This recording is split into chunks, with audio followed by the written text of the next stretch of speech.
Hey guys, welcome back to my channel. If this is your first video watching me or you haven't watched my videos in a hot minute, I am currently expecting my first child and I'm actually due October 9th this year, 2020.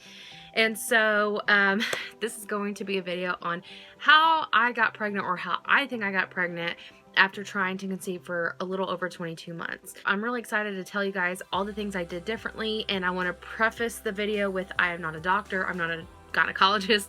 I am just telling you what I did differently the month I conceived and what I believe is what helped us finally, you know, have a successful pregnancy. If you want to go ahead and skip to where I talk about all the different things I did, I will put a timestamp right here somewhere on the screen. So if you want to go ahead and skip ahead and that's all you're here for, feel free to do so. If you want to hear something I want to say, I just want to put a little side note out there, just keep watching. So this channel, I want to just say, started off as like a makeup channel, and then I started posting weight loss content and it kind of turned into like a weight loss channel. And now that I'm pregnant, it doesn't mean that I'm not trying to live like a healthy lifestyle or anything like that. I've actually lost 3.6 pounds in the last week because I've been sick. So I'm not opposed to losing weight, but I also know that I have wanted this pregnancy and I have wanted this so much longer. And obviously a big, huge motivation for my weight loss was to become a mother, right? And I plan, when this baby is out of me, I plan to be on track and continue. Like, I'm still working out now while pregnant, you know, doing all those things. But after I give birth, I do plan on like getting back on track and want to continue to lose more weight, because that's the goal. I want to be as healthy as possible for my children. But I want to say that this channel, and I don't know if, you know, my loyal subscribers or the people that watch me all the time, you might not be here for the pregnancy stuff. You might have been here just for the weight loss motivation and just for all that. And I understand if me shifting this channel is not what you were looking for, or maybe not what you were expecting, or, you know, you might be a little disappointed, and that's okay if you feel that way. But for me, I have always dreamed of becoming a mom and being able to create pregnancy related content. Like, this is so exciting. I always dreamt about the day I could talk about my symptoms, my doing like a diaper bag unboxing, like all that fun stuff that I've watched those videos for years. And so now that I have a YouTube channel with a good following and I have people that support my journey and have been there for a really long time, I really just want to create more pregnancy related content. And I understand that's not for everybody. And I am so excited to become a mother. And this baby is such a huge blessing. And I look so tired because even though I'm getting more sleep than ever because I'm tired all the time, I look a hot mess, and like, this will not go away. So it's been a roller coaster so far, but I wouldn't change it for anything. So I just wanted to put that out there just for the people that didn't come and subscribe and didn't come to my channel to see this kind of content. This is what I'm going to be creating because this is a huge, ginormous aspect of my life, and will be for like till I die, because when you have a child, like, that's the rest of your life kind of responsibility. So that's just what it is. Let's just go ahead and get to the video before I get into the extremely specific stuff, because there was things that I did specifically for fertility, okay? And there were some things I just did for overall health benefits. To give you kind of an idea of what was going on in my life the month I got pregnant. Around Christmas time, I went to church. And if you guys don't know this, which you probably don't because I didn't talk about it too much on YouTube, I don't even like admitting it, but it just is what it is. I was developing a drinking problem. I wouldn't call myself an alcoholic. I definitely had a problem, and I definitely binge drank pretty often, and that resulted from depression and things like that. And I'm not proud to say that that's the path I was on at the time. I went to church, and there was this sermon, the pastor, it was ironic because he said him and his wife had struggled to conceive, and I related to it so much, and I started crying, and it was so emotional. I remember he said something like, we know what we need to do for God to bless us. And it's not like a I do this, you give me this kind of thing relationship with God, but a lot of times, like, we know, okay, if I want this to happen, like, I have to stop doing these certain things. I instantly felt God tell me, because I was thinking about my infertility, and I was thinking, like, you know, what do I need to do to help me get pregnant? and God said quit drinking, and it was like clear as day. I heard it 100%, and I was just like, dang. A few days before New Year's Eve, I decided I'm not gonna drink my next cycle. I'm gonna stop drinking. This, I'll preface with this. I didn't drink all of January until the night before I found out I was pregnant. The night before I found out, I truly thought I was out that cycle, even though part of me thought I was, and like maybe I could be pregnant. You know, I thought that every month. So I did actually drink because I had a family event and I wanted to, like, you know, it was a social thing. But besides that, when I was ovulating, before ovulation, I was not drinking. Prior to that, I was drinking, you know, at least twice a weekend. So I'm sure that was affecting me. And again, God told me that. So I quit drinking in January, besides the one time. Also, this was not geared towards fertility whatsoever, but I started exercise. So I started exercising 3 times a week. And honestly, I truly think it was one of the things. There's like 6 other things I have to tell you guys, but I feel like it was one of the things that definitely aided in it. Okay, so here's some things backtracking before January. I started taking multivitamins in October. So some of this stuff wasn't the same exact month that I conceived. Some of the stuff I was taking before, but I feel like all of this kind of added up together and made the big difference for me. So I started taking these women's multivitamin gummies in October. I never missed a day. I literally took them every single day up until the day I found out I was pregnant, and then I switched for prenatals. And in November, this Geritol, which is basically a high potency B vitamin and iron liquid supplement. So I started taking that mid-cycle November. So I think I took it for about 3 cycles every single day. So this is what the box looks like. I got mine off Amazon, and here's what the actual bottle looks like, and it comes with like a little cup that I've like thrown away. So I've basically like 2 bottles and it's pretty inexpensive. It tastes disgusting. It literally tastes like dirt, and it's the nastiest thing ever, but it was totally worth it because they just say, you know, the actual brand Geritol says it does not aid in fertility, but I saw so many women that have been trying for years, like I was, that took this every single day. And by the end of their first bottle, they got pregnant. I probably went through like 5 bottles because I got smaller. These are smaller. They have big ones, but I always got the small bottles. So I took this along with those multivitamins every single day until the day I found out I was pregnant, like I said. So yellow maca root powder. All right, this is what it looks like. I got it from a GNC, I think. Maca root, which is supposed to like balance your hormones, help with ovulation, do all kinds of amazing stuff for your fertility, right? So I decided at the beginning of my cycle, you know what, I'm gonna start taking it again, and you know, if it doesn't work, it doesn't work. You know, I think I would continue to take it because it's just supposed to be really beneficial.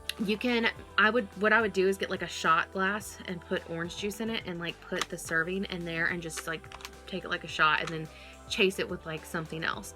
And that's what I would do with the Geritol. The Geritol is so gross. So I would just do it in order. Like I would take my multivitamins, I take the Geritol, I would take this. Eventually, actually towards the end, when I was about to find out I was pregnant, I started putting this in smoothies, and I mixed that with MCT oil powder. So this is MCT oil in the powder form, and I probably took this like half my cycle. I didn't take this too long, but this is supposed to be really beneficial for you. I actually have 2 more supplements. So sorry, and neither of them are in here. But one of the supplements, I actually started taking a probiotic really early on in my cycle, probably like within the first week. I added, obviously, I was doing a lot. And that's why, again, I just kind of want to reiterate, I'm not saying this is safe or appropriate or whatever, it just is what worked for me. Another thing I take every single day, which I've been taking for forever, this was not something new I've introduced, but I was taking CBD, and I'm still taking CBD oil every single day. And the reason I continue to take that out of all these supplements while I'm pregnant is because I have done extensive research, and I feel like it's safe for me. My doctor feels like it's safe for me. It's helped with like my nausea and all those other symptoms. I'll do a whole video on that. I was taking ovulation predictor kits. I would get a positive on cycle day 13, which means that you're going to ovulate within the next 12 to like 24 hours, I believe. I got a very dark positive on cycle day 13, and obviously I must have ovulated on cycle day 14 because my surge went down. What we did as far as like baby dancing, which is like a term for sex in the trying to conceive community, we have all these cute little terms. We essentially followed the sperm meets egg method almost to a T. There was a little bit we didn't do. Basically, the sperm meets egg plan, I will have their website linked below so you can check it out for yourself, but it's essentially where I think as soon as your period ends, you have sex every other day until I think the day before you ovulate or 2 days before you ovulate. I can't remember. And then you have sex like the day before you ovulate, the day you ovulate, the day after you ovulate, and then you skip a day and then you have sex again.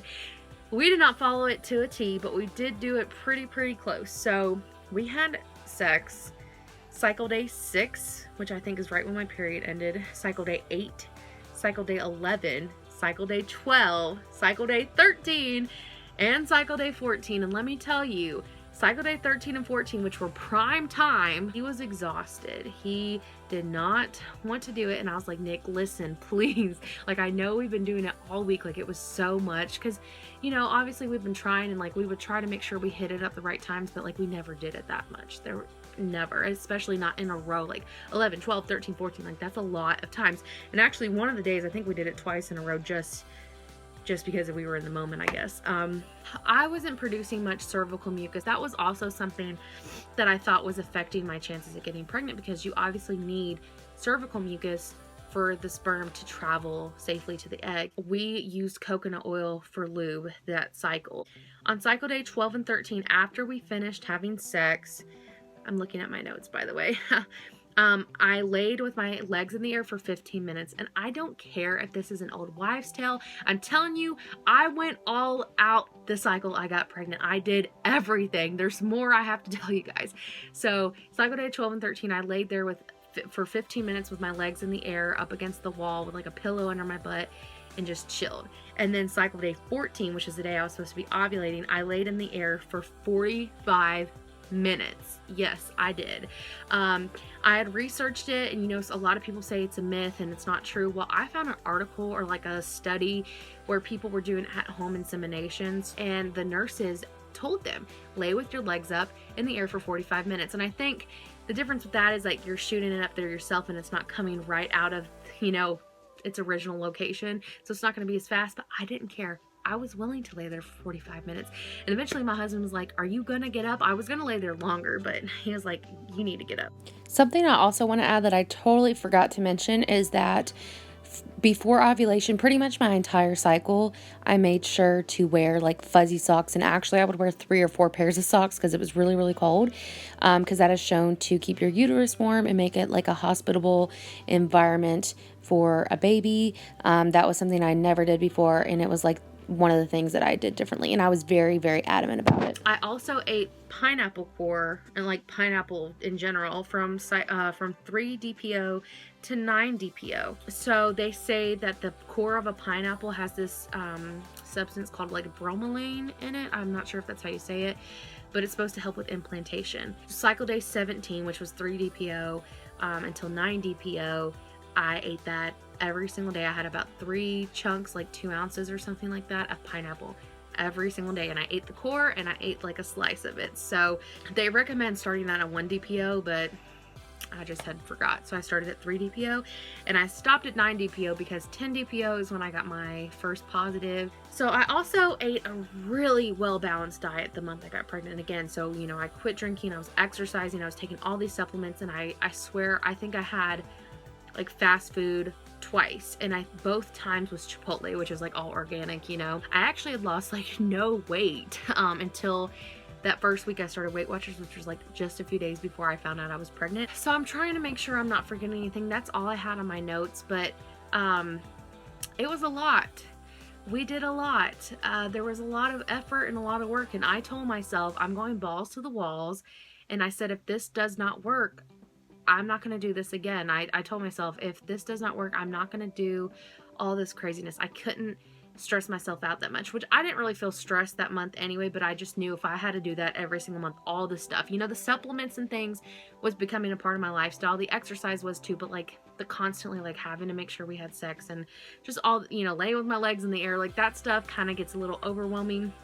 And, you know, people will always tell you, you know, when you're not stressed about it or when you're not trying, it happens. And I think that is the case for a lot of people. I thought that's how it was going to happen for us. You know, I honestly, in the back of my mind, was thinking I wasn't going to get pregnant for like another 5 years. I thought it was going to be a really, really long time for it to happen for us. But I think for some people, doing all that stuff, it worked for me. You know, the 1 month, I did everything I could possibly think of. It worked for us. So it might not work for you. It might work for you. You know, trust your body, listen to yourself, and do what feels right. But if you have people in your life, even if it's the truth, that say, when you quit trying, it happens, that might be the case, but it might not be for you. So just do your research. Just keep trying. You know, we were trying for 22 months. We were on cycle number 23 when we got pregnant. And I mean, it still doesn't feel real at all. And it's just, I'm still super shocked, even though I have so many symptoms. Like, I pretty much have every symptom, but I wouldn't trade it for the world. And all of that, you know, a month of all that work was so worth it. It was so worth it. I hope this helps some of you guys. If you had tried any of these methods when you finally conceived your child, like, let me know in the comments below what you've tried and what worked for you. Or let me know if you're wanting to try some of these things out. I would love to know if they worked out for you. And again, I'll have all my social media linked below, so you can always like DM me or message me and talk to me about it. But with that being said, I'm going to hop off this video. So I love you guys so much. And if you are here for the pregnancy content and you are like for it and you're supportive of it, I would appreciate for you to subscribe and hit the bell notification, because it's about to be a lot of pregnancy related content, like a lot. And I don't plan on like stopping anytime soon. So I love you all so much, and I'll see you in my next video. Bye guys.